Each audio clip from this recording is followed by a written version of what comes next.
Right, so thanks for staying with us on Midday Live. This is time for business with me, Nanika Asari. The decision time is now and it's here today. I'm talking about the IMF bailout sitting, that is government sitting with officials from the IMF. We have former Finance Minister Dr. Kwesi Botwe leading the Ghanaian team with Mr. Setekpe and the rest also following suit, and the IMF team leader also here present to ensure that this bailout goes through. But we've gathered something from the Deputy Minister of Finance, Mona Korte, who has assured that the IMF bailout would benefit all sectors of the economy. And government is expected to begin negotiations today. For the mission visit, we are getting our data ready. They will come, and then there will be some level of negotiations that will start, and hopefully before the end of the year we will have the program that is correct and appropriate. It will help us. The IMF program is to do with our macroeconomic stabilization. So of course every person and every part of the economy will benefit from it. A team from the IMF is scheduled to hold talks with government. Expectations are high as this comes days after government's issuing of its third Eurobond this year was oversubscribed to almost $3 billion.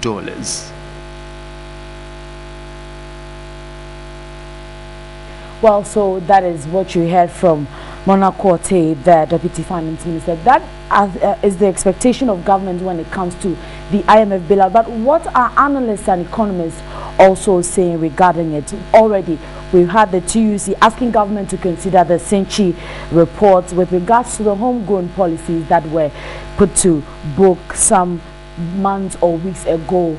And also, they are saying they would resist the policy if it does not favor the economy. We're being joined on the phone lines this afternoon by a senior lecturer at the University of Ghana Economics Department, Dr. Osei Esibe. Good afternoon to you, Doc, and thanks for joining us on Midday Live. Good afternoon.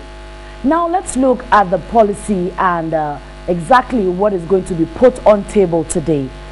Is there going to be any tendency to, let's say, interfere with Ghana's economic development, if I should put it? Well, I don't think so. I think the essence of the meeting is for the IMF to understand the current economic challenges that Ghana is facing. And if you look at the IMF mandate, their main policy direction is to try to help countries shore up their foreign currency reserves. That means to correct any imbalances in the trade balance or balance of payments. So they are essentially will be there to try to help the country increase the foreign currency inflows so that there can be some stability or restore stability to the macroeconomic environment. And of course, that will come with a program, where the government has to follow certain policy guidelines in order to achieve fiscal consolidation and all the other things that comes with it. Right. Doctor, now we've had the Trade Union Congress raise concerns that if the policy does not support the economy, they would reject it, if I should put it that way, not quote as the TUC would say. Also, we've had some quarters, let's say the minority raising concerns. Should the conditionalities not favor Ghana, what should be the way forward? Well, for me, I have always maintained that it's not that the conditionalities will not inure to the good of the economy. Definitely, it is for the betterment of the economy because they are definitely coming in with prudent macroeconomic management that will help you to bring about the stability. Because there are two things. So long as you have instability and you have such volatility, you cannot actually implement any medium to long-term policy goal for it to work. So first and foremost, what this economy needs now is to bring about that short-term stability, to restore confidence in the economy, for government to get some kind of credibility and creditworthiness to help stabilize the currency, the local currency. That should be the first and foremost before we talk about any other thing. But of course, they will not help you, on silver platter. You must also meet certain key conditions.